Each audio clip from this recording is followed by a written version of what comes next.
Evangelho de João, capítulo de número 1, amém? Amém. Difícil de encontrar isso daí, né, irmãos? Isso aí é mais tranquilo. Amém. Então, a cena assim, quantos já encontraram? Amém. Glória a Deus. Então, Evangelho de João, capítulo 1, a partir do versículo 1, assim diz a palavra do nosso Deus.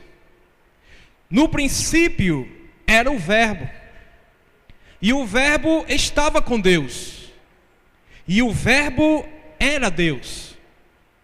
Ele estava no princípio com Deus. Todas as coisas foram feitas por intermédio dele, e sem ele, nada do que foi feito se fez. Versículo 4.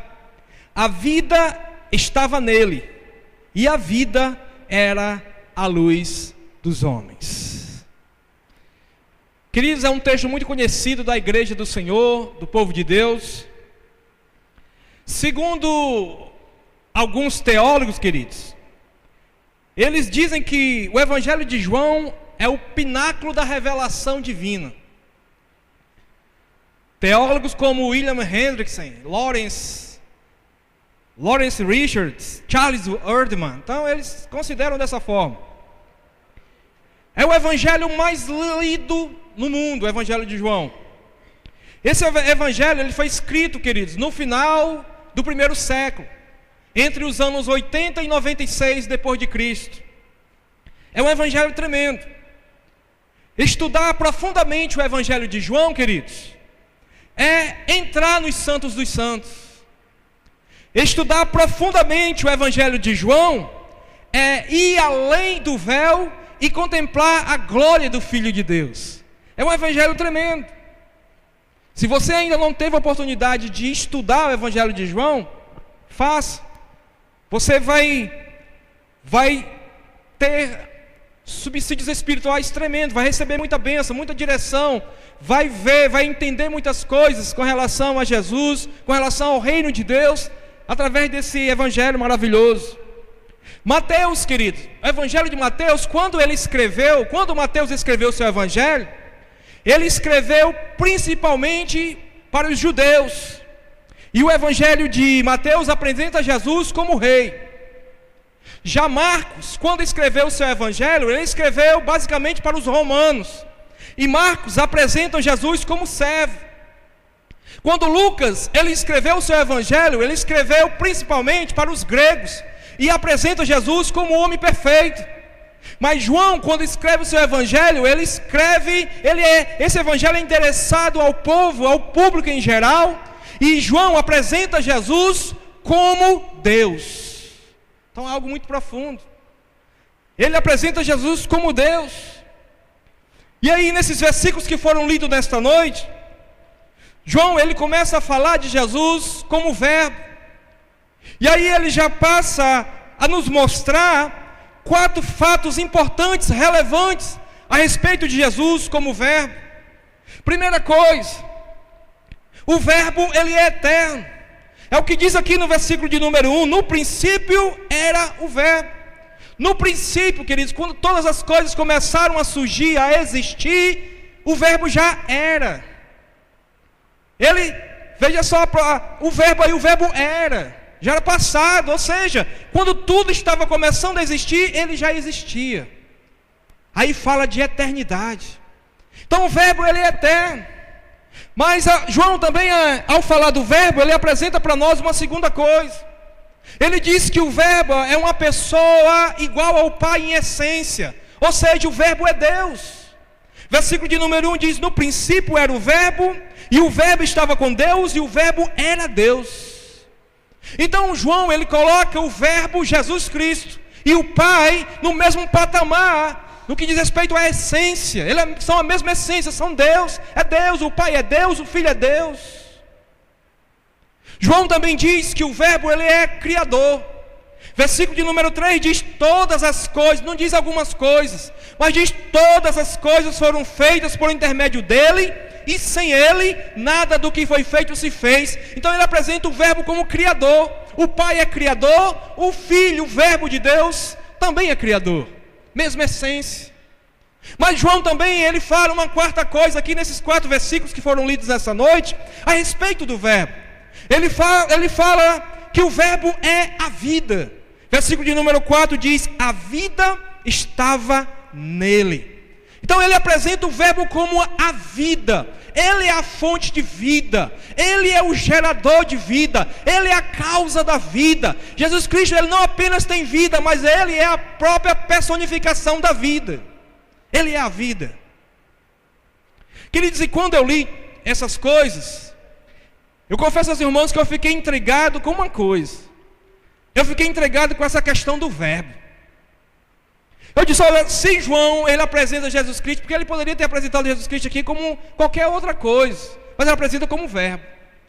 E eu disse: olha, se ele apresenta aqui no seu evangelho Jesus Cristo como verbo, é porque ele queria nos fazer entender alguns princípios espirituais. Porque se você prestar atenção, assim que você começar a ler o evangelho de Mateus, você vai começar a ler sobre a genealogia de Jesus. A genealogia de Jesus também você vai ver lá no evangelho de Lucas, mas não vai ver isso em João. Por quê? Sabe por quê? Porque a finalidade de João no seu evangelho é apresentar Jesus como Deus. E como Deus, como tal, ele não tem genealogia. Deus não tem árvore genealógica. Então é tremendo. Aí quando eu comecei a mergulhar nesses princípios, eu fiquei intrigado. Por que o verbo? Por que essa questão do verbo? Não, alguma coisa tem por trás disso. Algum princípio tem por trás disso. Eu vou pesquisar. Eu peguei a gramática, irmãos. Fui começar a estudar gramática sobre a questão de verbo. E aí eu vim terminar essa brincadeira sábado, viu, pastor? Estudando. E aí eu comecei a pesquisar sobre verbo, queridos. E aí Deus me mostrou alguns princípios, algumas características de um verbo gramatical. São características também do verbo divino. E aí eu comecei a fazer um paralelo entre o verbo gramatical e o verbo divino. E eu vi que muitas coisas se encaixam. E eu vi que existe realmente uma possibilidade, uma condição de fazer uma analogia. E eu queria justamente com você nesta noite compartilhar sobre essas coisas que eu aprendi ao estudar a questão do verbo gramatical e o verbo divino, esse paralelo. E aí, gostaria que você fosse comigo, viajasse comigo nesses princípios. Primeira coisa, queridos, para que possamos entender a questão do verbo. O verbo gramatical, o verbo da nossa gramática, ele é apresentado de 3 formas na gramática. O verbo da gramática, verbo gramatical, ele é apresentado de 3 formas, ou de 3 modos. Modo indicativo, modo subjuntivo e modo imperativo. Claro que esses modos têm suas divisões, subdivisões. Pretérito perfeito, mais que perfeito, futuro do pretérito, futuro do presente, tem tudo isso. Mas os modos são 3: modo indicativo, subjuntivo e imperativo. Quando a Bíblia Sagrada apresenta Jesus, o verbo de Deus, ela apresenta Jesus também de 3 modos. Ela apresenta Jesus como profeta, ela apresenta Jesus como sacerdote e ela apresenta Jesus como rei. Amém? Você pode aplaudir? Louvado seja Deus. Bendito é o nome do Senhor. O profeta, queridos, o profeta é alguém encarregado de apresentar a verdadeira mensagem de Deus ao povo. Jesus Cristo, como verbo de Deus, ele é o profeta e ele mesmo é a mensagem de Deus para salvar todo aquele que crê. E o sacerdote, querido, na Bíblia, ele tem algumas funções. Mas existem 2 funções bem básicas de um sacerdote, que é interceder pelo povo diante de Deus e também oferecer sacrifícios diante de Deus pelos seus próprios pecados e pelos pecados do povo. Jesus Cristo, como verbo de Deus, ele é o nosso sumo sacerdote, que intercede por nós diante do trono de Deus. E ele mesmo, além de sumo sacerdote, ele mesmo é o sacrifício vivo que morreu na cruz do Calvário para a remissão dos nossos pecados. E como rei, ele é um rei sem igual, queridos. É por isso que em Apocalipse, no capítulo de número 15, versículo 3, diz que ele é o rei dos séculos. Ser chamado de rei dos séculos significa, queridos, é um rei sem igual, é um rei eterno.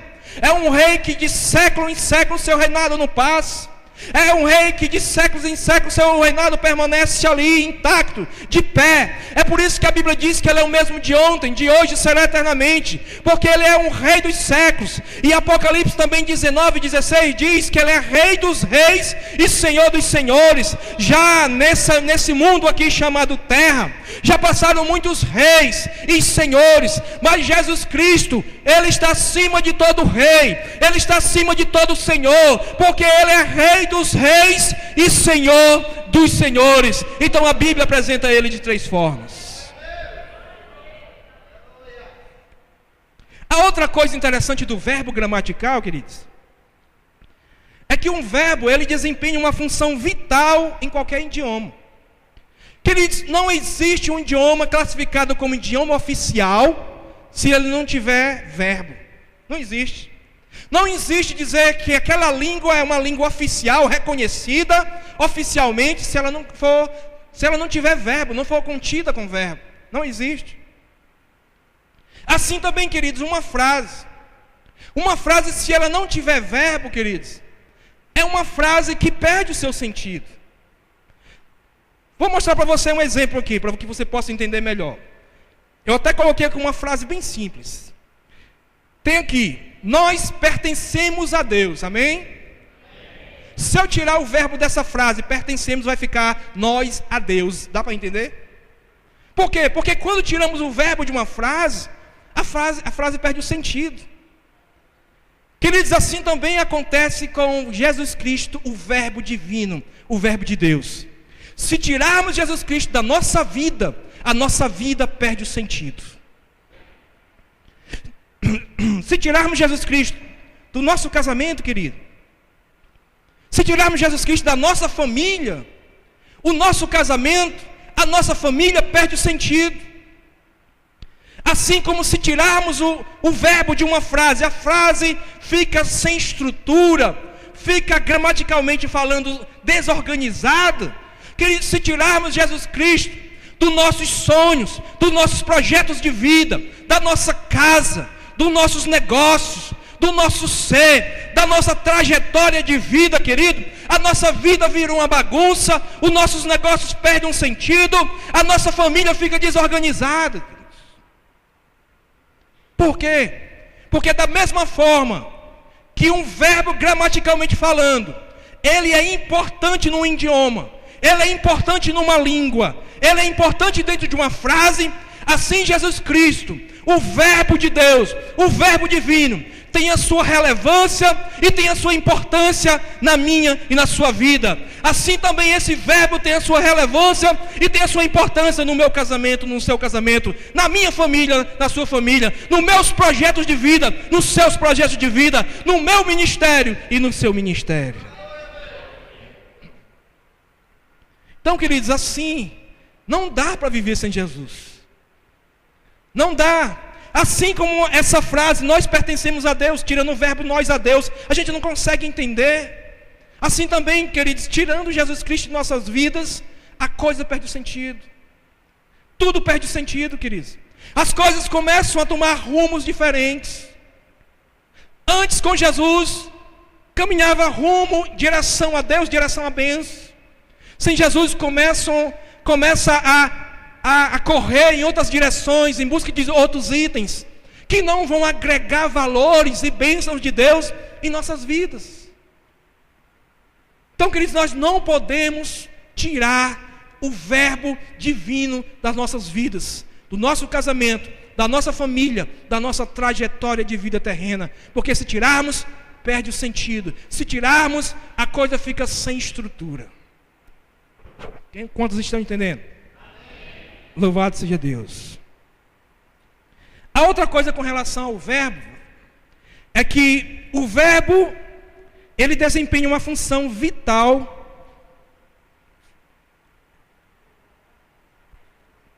Pulei um ponto aqui. Volto já lá. Volto lá agora.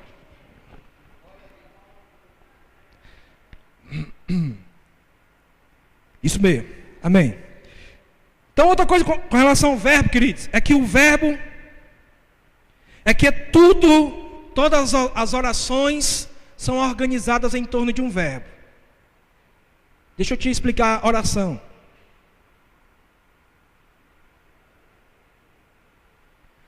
Só explicando esse tópico. É em torno de um verbo que as orações são organizadas. O que é oração? Não é essa oração que a gente faz a Deus, não, irmão. Estou falando de questão aqui de gramática. Oração é diferente de frase. Eu vou te dar um exemplo. O que é uma frase e o que é uma oração. Eu tenho aqui o menino alto. Isso aqui é uma frase. Agora eu tenho o menino é alto. Isso aqui é uma oração. Porque a oração tem verbo, frase não tem. Então o menino é alto é uma oração. Porque tem um verbo ser. O menino é, verbo ser, alto. Então aqui eu tenho uma oração. Resumindo, o que é uma oração? É uma sentença que contém um verbo. Pode conter mais de um verbo? Sim. Se ela tiver mais de um verbo, é uma oração composta. Estão entendendo?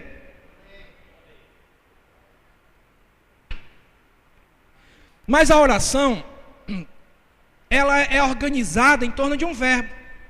Porque é justamente o verbo da oração quem vai indicar se essa oração, ela se trata de presente, passado ou futuro. É justamente o verbo da oração que vai indicar se essa oração está no plural, está no singular. Então tudo é organizado em torno de um verbo. Tudo na oração é organizado em torno de um verbo. O que é que eu quero dizer com isso? É que tudo na nossa vida, queridos, precisa também estar organizada em torno do verbo divino Jesus Cristo e do seu evangelho. Muitas vezes, queridos, queremos organizar a nossa vida em torno de outro nome que não é o nome de Jesus. Aí não funciona. Porque para que a coisa funcione bem, queridos, para que tudo dê certo, é preciso que a minha vida, a sua vida, as nossas vidas, elas sejam organizadas em torno do verbo divino chamado Jesus Cristo de Nazaré. Uma pessoa que aprende a organizar a sua vida em torno de um verbo chamado Jesus Cristo, o verbo divino, o seu casamento será abençoado, irmãos. O seu casamento será abençoado. Uma pessoa que aprende a organizar a sua vida em torno de Jesus Cristo, o verbo de Deus, a sua família é uma família vitoriosa. Uma pessoa que aprende a organizar a sua vida em torno de Jesus, o verbo de Deus, é uma pessoa que vai ter um ministério que vai fazer toda a diferença. Quando aprendemos a organizar a nossa vida, irmãos, em torno do verbo divino, queridos, as nossas orações vão ser orações recheadas da resposta do alto. Eu creio nisso. Você crê nisso? Quando aprendemos a organizar nossas vidas, queridos, em torno do verbo sagrado, verbo de Deus, Jesus Cristo, a mão do Deus forte e todo-poderoso vai estar sobre a minha e sobre a sua vida para erguer as nossas cabeças. Quando aprendemos a organizar nossas vidas em torno do verbo de Deus, Jesus Cristo, sabe o que vai acontecer? Vai haver uma colheita do Espírito Santo de Deus em nossas vidas. Então, eis aí a importância do verbo, queridos. Muitos querem organizar a sua vida em torno de uma mesa de bebidas, né? Mas o ponto certo para organizarmos nossas vidas, queridos, é em torno do nome de Jesus. Porque o nome dele é o nome que está sobre todo o nome. E é no nome de Jesus que o milagre de Deus floresce na minha e na sua vida. É no nome de Jesus.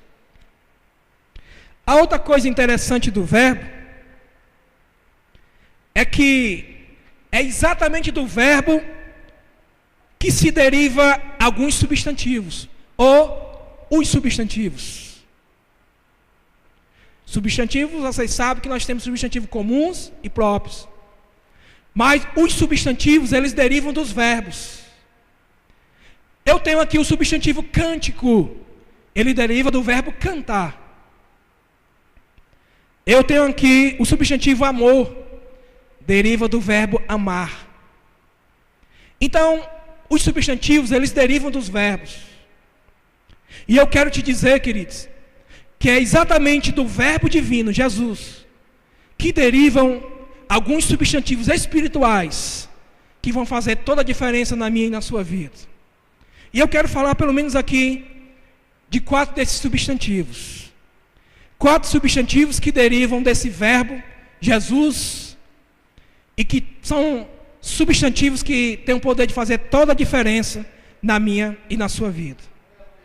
Primeiro, substantivo restauração. Deriva do verbo restaurar. Que só quem tem poder de restaurar chama-se Jesus Cristo de Nazaré.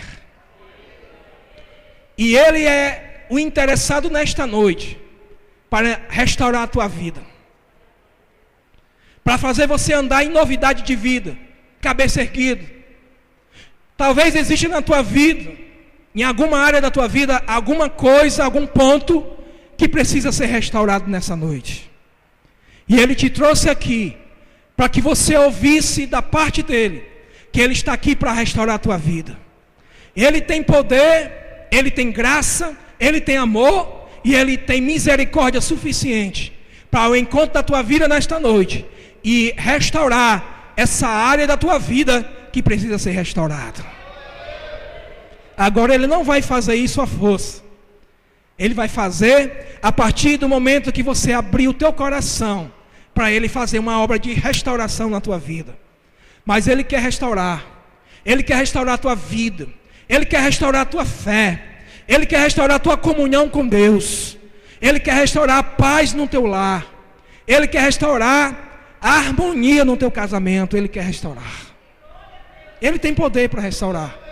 Então esse substantivo divino, ele jorra do coração do verbo de Deus. Ele deriva do coração do verbo de Deus para a tua vida nesta noite, restauração. E Ele está aqui, irmãos. E Ele está aqui para restaurar. Não importa o que você fez, não importa o que você é, o importa é que Ele te ama, o importa é que Ele se preocupa com você, e o importa é que você tem valor para Ele, e o importante é que Ele quer restaurar a tua vida nesta noite, para a honra e para a glória do nome dEle. Outro substantivo, que é interesse de Deus, que jorre do coração do verbo divino, que derive do coração do verbo divino para nos abençoar nesta noite, é o substantivo chamado libertação. Libertação é um substantivo que deriva do verbo libertar. Só quem tem poder de libertar o homem é Jesus. Ele liberta o homem do álcool, Ele liberta o homem do cigarro, Ele liberta o homem de qualquer tipo de droga, Ele liberta o homem do adultério, Ele liberta o homem da prostituição, Ele liberta o homem da jogatina, Ele liberta o homem da pornografia. Jesus Cristo é o grande libertador. Se o Filho vos libertar, verdadeiramente sereis livres, diz a palavra de Deus. E Ele está aqui nessa noite para te libertar. Você tem lutado sozinho, mas as algemas têm sido fortes, as correntes têm sido poderosas, e você ainda não conseguiu. Mas Jesus Cristo está aqui, e Ele, como o leão da tribo de Judá, Ele tem poder nesta noite de despedaçar essas correntes e essas algemas espirituais que te prendem nesta noite, e te libertar, e fazer de você um novo homem, fazer de você uma nova mulher, um obreiro, uma obreira, um homem de pregação da palavra, uma mulher de oração na casa de Deus. Ele tem poder para isso. Ele tem poder, é o grande libertador, chama-se Jesus, o Verbo de Deus. Outra coisa maravilhosa, outro substantivo maravilhoso, que é interesse de Deus, que derive do coração do Verbo divino, para nos abençoar nessa noite, chama-se de perdão. Perdão é um substantivo que procede do verbo perdoar, deriva do verbo perdoar. Quando eu falo em perdão, queridos, eu falo perdão baseado em duas esferas. Primeiro, numa esfera da família de Deus.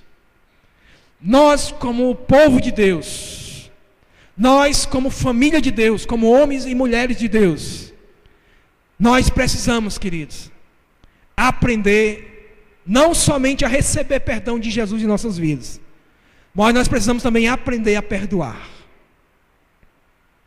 Porque, queridos, nós somos discípulos de Deus, discípulos do Senhor Jesus. E o discípulo, querido, ele é um imitador do seu mestre.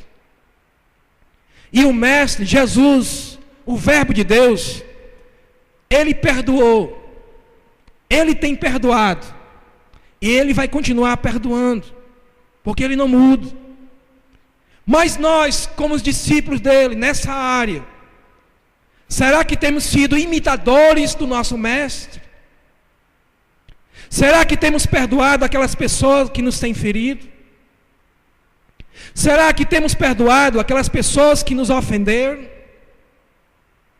Então a primeira esfera do perdão que eu gostaria de falar é com a gente mesmo aqui, nós, família. Como nós temos nos comportado nessa área, como imitadores do mestre? Será que temos estendido uma mão oferecendo o nosso perdão? Ou será que temos estendido um dedo apenas para apontar, para criticar, para julgar? Porque, queridos, quem aqui, levanta a mão aqui, quem aqui merecia ser perdoado por Jesus? Quem? Ninguém. Ninguém tem essa condição, esse mérito próprio para dizer: eu mereço que você me perdoe, eu tenho mérito para isso. Ninguém. Isaías, queridos, Isaías, ele traz uma palavra com relação ao perdão de Deus para o povo, para mostrar que aquele povo ali, o povo de Deus, ele não merecia o perdão de Deus, mas Deus mesmo assim o perdoou.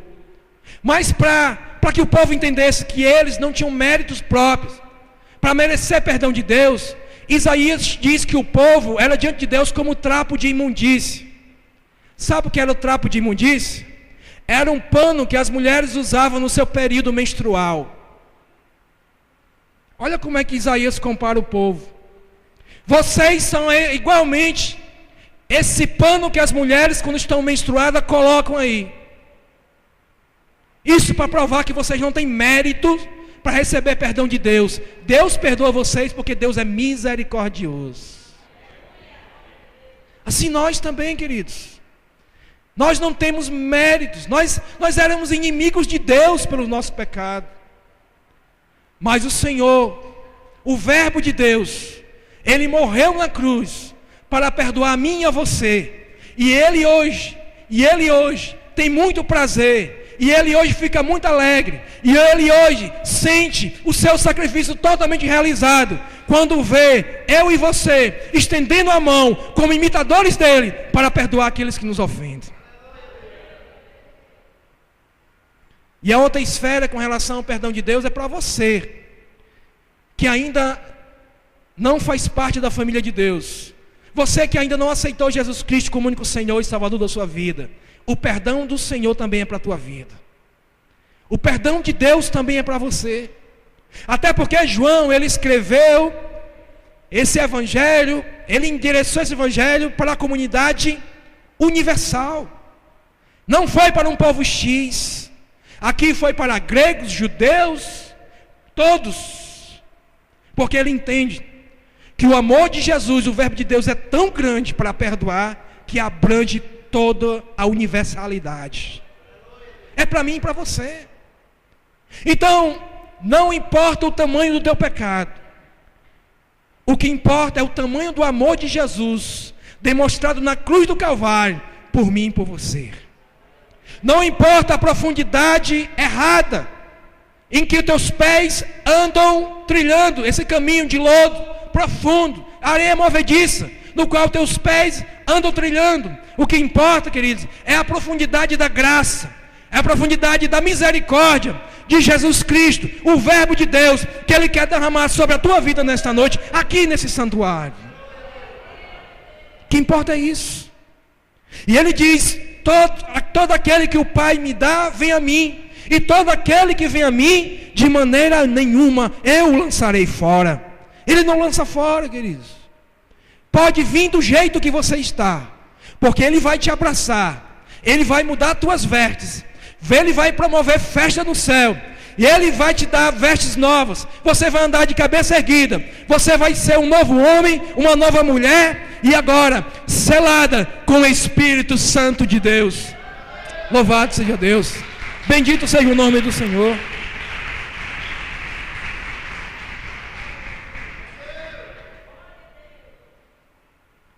Então isso é maravilhoso, queridos.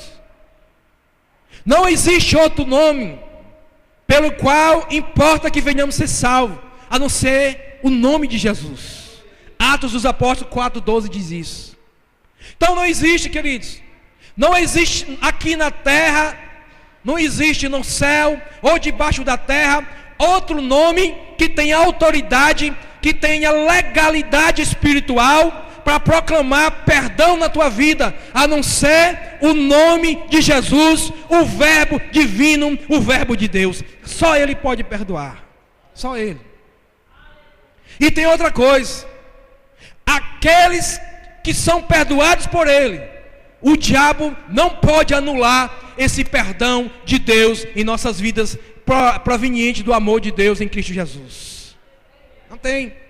O que Ele pode fazer, queridos, é trabalhar para que a gente venha se perder no meio da caminhada. O que Ele pode fazer é trabalhar, isso se tratando do inimigo, do diabo. O que Ele pode fazer é projetar, é trabalhar para nos tirar do foco. O que Ele pode fazer é colocar circunstância para que a gente venha a ficar entristecido e querer largar a fé. Queridos, mas se permanecermos fiéis a Deus, aquele que está em nós é maior do que aquele que está no mundo. Se permanecermos fiéis a Deus até o fim, receberemos das mãos do Senhor a coroa da vida. Se permanecermos fiéis até o fim, queridos, tudo é possível àquele que crê. Se permanecermos fiéis até o fim, tudo nós podemos no nome daquele que nos fortalece. O que vai fazer a diferença é isso, é nos mantermos fiéis, de pé, como a irmã Dorinha falou aqui. O importante é a gente estar bem com Deus, fiel, obedecer, e o resto é com Deus. O livramento é com Deus, a vitória é com Deus, a restauração é com Deus, o perdão é com Deus, a vitória é com Deus, o sucesso é com Deus, chegar a um degrau mais alto é com Deus. Queridos, portas abertas, portas respondidas de oração, tudo isso é com Deus, mas a nossa parte se chama obediência diante do verbo divino, do verbo de Deus. Sabe qual é o outro substantivo que é interesse de Deus que seja derivado do coração do verbo de Deus para nossas vidas, para a tua vida nesta noite? Chama-se salvação.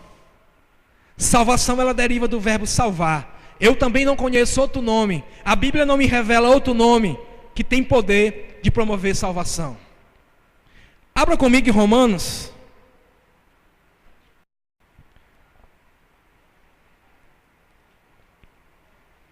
Romanos capítulo de número 10.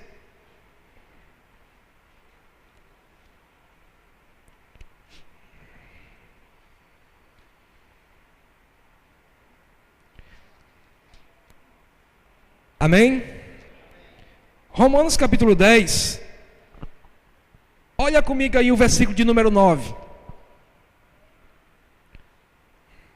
Se com a tua boca confessares Jesus como o Senhor, e em teu coração creres que Deus o ressuscitou dentre os mortos, serás salvo. Versículo 10. Porque com o coração se crê para a justiça, e com a boca se confessa a respeito da salvação. Então, queridos, só o verbo de Deus tem poder para nos salvar. Irmão, quanto eu preciso pagar pela minha salvação? Você não precisa pagar nada. O preço já foi pago na cruz do Calvário.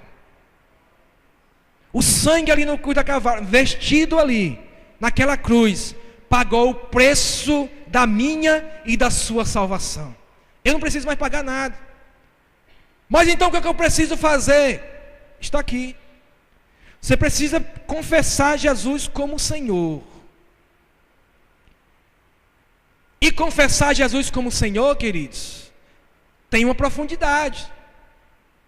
Veja que Senhor aqui está com S maiúsculo. Está na sua também? É assim que está na sua? Ou está com S minúsculo? Se tiver com S minúsculo, essa Bíblia está desatualizada. Tem que estar com S maiúsculo. Porque Ele não é apenas um Senhor, Ele é Senhor dos senhores.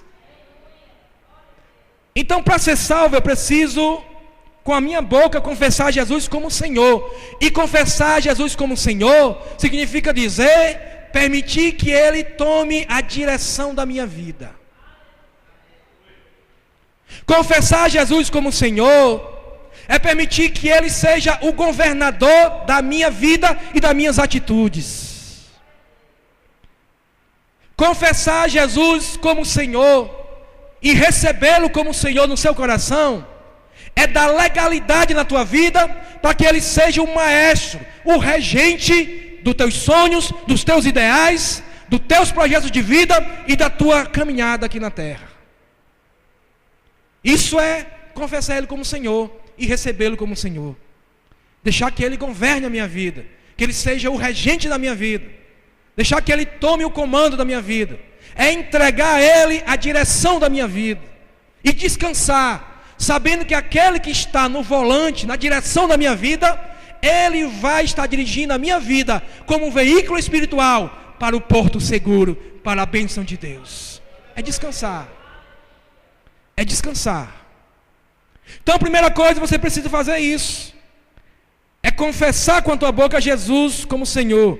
E outra coisa é crer que Deus o ressuscitou dentre os mortos. É crer que esse Jesus ao qual você confessa, não é um Jesus qualquer, mas é justamente aquele Jesus que ao terceiro dia, pelo poder do Pai, Ele ressuscitou. E é esse Jesus que hoje está glorioso, sentado à direita de Deus, reinando e reinará por toda a eternidade, intercedendo por mim. É o meu e o seu advogado diante do trono de Deus. É esse Jesus aqui que a Bíblia está falando. É o Jesus que ressuscitou. Não é um Jesus que está morto no madeiro. Não é um Jesus que está ali no madeiro como um coitadinho, que tem olhos mas não vê, tem boca mas não fala, tem garganta mas nenhum som sai dali, tem mãos mas não apalpam nada, tem pés mas não andam, não tem fôlego de vida. Não é esse Jesus. O que a Bíblia diz aqui, fala, é do Jesus que ressuscitou, é do nosso Jesus, é do Jesus que a Igreja Evangélica Sem Fronteira crê, adora e prega. É do Jesus vivo, é do Jesus que é o mesmo de ontem, de hoje, será eternamente. É do Jesus que tem poder para restaurar, é do Jesus que tem poder para libertar, é do Jesus que tem poder para salvar, tem poder para perdoar. É o Jesus que tem poder, queridos, de entregar nas minhas mãos, nas suas mãos, a cabeça dos nossos gigantes. É Jesus que tem poder de ir à nossa frente e derrubar por terra toda a muralha, para que eu possa passar e tomar posse da minha vitória. É esse Jesus que está no barco da minha vida e que tem poder de repreender a tempestade e transformar a tempestade em bonança da minha vida e na sua vida. É esse Jesus que a Bíblia está falando. É desse Jesus que a Bíblia está falando. Louvado seja o nome do Senhor. Porque com o coração se crê para a justiça, É no coração que eu creio, no versículo 10. É no coração que eu creio que agora que eu confessei Jesus como Senhor da minha vida, e esse Jesus não é um Jesus qualquer, eu confessei aquele Jesus que ressuscitou, que está vivo. E aí então o meu coração agora crê para a justiça. Ou seja, eu creio que agora eu sou justificado pelo sangue de Jesus diante do trono de Deus. O Senhor, quando Ele olha para mim e para você, quando o Pai olha para mim e para você, Ele não olha, queridos, de qualquer forma. Ele olha pela ótica de Cristo. E quando Ele olha para mim e para você, pela ótica de Cristo, Ele vê a mim e você como homem e mulher, lavado e remido no sangue do Cordeiro que tira o pecado do mundo. Então Ele olha para mim e para você como pessoas justificadas pelo sangue do Cordeiro, o sangue do Verbo divino que morreu na cruz do Calvário para a remissão dos nossos pecados. Então é com o coração que se crê para a justiça, e é com a boca que se faz confissão a respeito da salvação. Então agora eu vou confessar, eu creio que eu sou justificado, porque eu aceitei Jesus Cristo na minha vida como Senhor, esse Jesus que é vivo, e agora eu posso com a minha boca confessar, que agora eu não sou qualquer um, agora eu sou filho de Deus. Deixa as pessoas falarem, deixa as pessoas dizer, olha, querendo dizer que é isso e aquilo, depois que fez isso e aquilo, querido, não importa. O que importa para a minha vida não é a palavra do fulano A, não é a palavra do fulano B, ou não é a palavra do cicrano C. O que importa para a minha vida é o testemunho que Deus dá para mim e para você através do sacrifício de Cristo, do Verbo de Deus. E Ele diz que nós somos filhos dele, e Ele diz que nós somos família dele, e Ele diz que nós temos o nosso nome escrito no livro da vida, e Ele diz que nós somos pessoas que andam em novidade de vida, e Ele diz que nós somos pessoas que vamos morar no céu, e Ele diz que nós somos pessoas que naquele grande dia nós vamos ser arrebatados para um grande encontro do Senhor nos ares, e para sempre estaremos com o nosso Deus. O que importa não é o que alguém, humanamente falando, fala a teu respeito, em termos de crítica. O que importa é a palavra que o Senhor diz para mim e para você. E Ele diz que nós somos salvos em Cristo Jesus. Porque, queridos, para ajudar aparece 3, mas para criticar aparecem centenas, milhares. É fácil. Pessoas, queridos, para criticar, multidões. Mas para ajudar, dar uma palavra de ânimo, são poucos. Por isso, queridos, não dê lugar na tua vida para a palavra de terceiros. Dê lugar para a tua vida para a palavra de Deus. Dê lugar para a tua vida para a obra do Espírito Santo de Deus. Dê lugar para a tua vida para a regeneração que o Espírito Santo a cada dia Ele quer ministrar na tua vida. Dê lugar na tua vida é para a santificação, que o Espírito Santo a cada dia te pega pela mão e faz você caminhar, porque a santificação é um processo diário. Mas tudo isso aí, queridos, chega até nós, porque um dia a porta foi aberta, e a porta foi aberta ali na cruz, quando Cristo, de maneira única, perfeita, total, Ele se doou por mim e por você ali na cruz.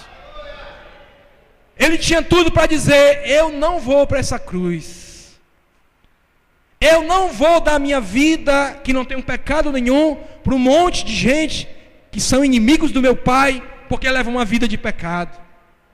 Ele poderia ter dito isso, que eles se virem. Não. Mas o foco do reino de Deus, queridos, hoje muitas igrejas estão com o foco trocado, pastor. Muitas igrejas hoje, o foco do reino de Deus são coisas materiais. Não. O foco do reino de Deus são vidas, irmãos. Jesus Cristo não morreu para que você tenha um carro do ano. Não. Jesus Cristo não morreu para que você tenha a melhor casa do Gereissati, não. Se bem que Ele pode te dar isso. Mas Ele não morreu para isso. Ele não morreu para que você tenha um melhor carro, uma melhor casa. Não, Ele morreu para que você tenha vida e vida com abundância. Porque o ladrão só vem para matar, roubar, destruir. Mas Ele veio para que nós possamos ter vida e vida com abundância. Sabe o que é ter vida com abundância? É ter vida espiritual. Sabe o que é ter vida com abundância? É ter vida onde eu não sou rico, materialmente falando, mas eu sei, quando eu partir dessa vida, para onde eu vou. Isso é riqueza.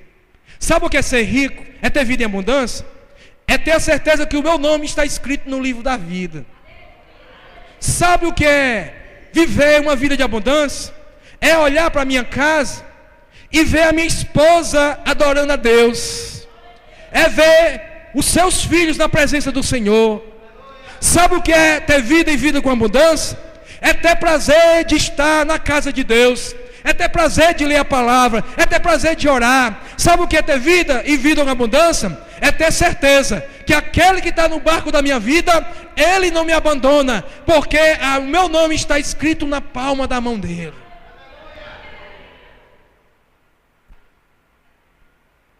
Quando a gente não quer esquecer alguma coisa, a gente escreve muitas vezes na mão, né? Pai, vou escrever aqui para não esquecer. Quando a Bíblia diz que o nosso nome está escrito na palma da mão de Deus, quer dizer que Deus jamais vai esquecer da gente.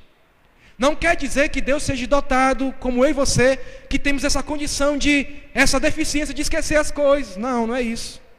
Ali uma palavra figurada, mostrando que Deus não esquece de mim e de você. Meu irmão, nós não podemos viver sem o verbo. Uma frase sem verbo, ela perde o sentido.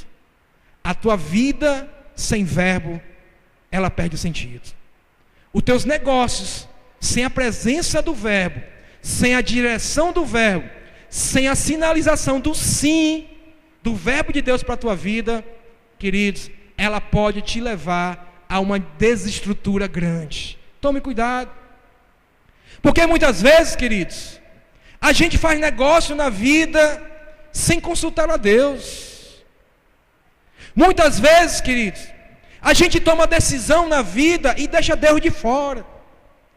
Se queremos, queridos, que tudo na nossa vida seja abençoado, se queremos que tudo aquilo que a gente colocar a mão, exista ali uma bênção de Deus e promova uma colheita espiritual de bênção de Deus nas nossas vidas e para aqueles que estão ali ao nosso redor, nós precisamos, queridos, colocar Deus na frente.